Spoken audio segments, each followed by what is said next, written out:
The second question, what actions are the administration taking to rein in the increasing cost of tuition, which currently outpace inflation in most other Ivy League schools?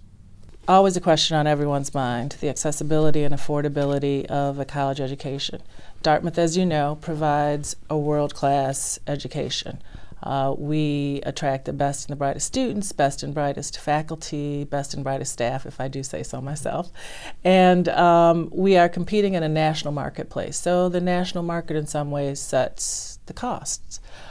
Even so, the Board of Trustees and the administration are committed to containing costs and making Dartmouth as accessible as it can. So, for instance, this is before I actually arrived, but not long before I arrived, the college undertook the Strategic Budget Reduction Initiative, or SBRI, and reduced at that time $100 million from the operating budget. Not insignificant, and most of that came by reining in costs. This past increase of, I think, 3.8% for tuition for the coming year is one of the lowest increases in several years, and that was really intentional, something by the board, was cognizant of the increase in cost of higher education. As you know, we're bringing Phil Hanlon is our president-elect. He has done some outstanding work at the University of Michigan in terms of controlling reining in costs.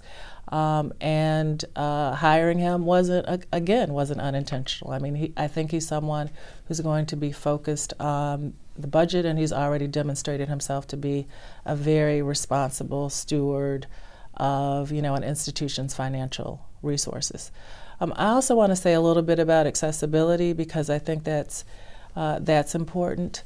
So Dartmouth has, in the past year, increased its financial aid, specifically in this way. So for families making $100,000 or less, and for students who are admitted from families making $100,000 or less, tuition is free.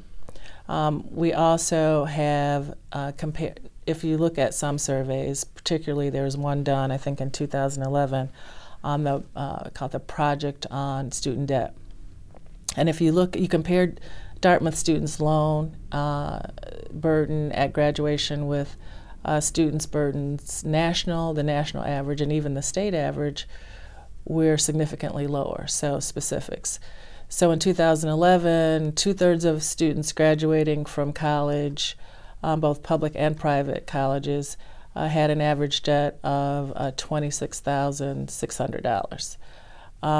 If you looked across the state of New Hampshire, both public and private, the average was something like $32,400. Dartmouth students, on the other hand, had an average debt burden of $19,000. So we do all that we can to make it affordable, and I think I want to take an opportunity here to give a shout out to the many generous alumni who contribute to financial aid and who make Dartmouth education possible for a lot of our students.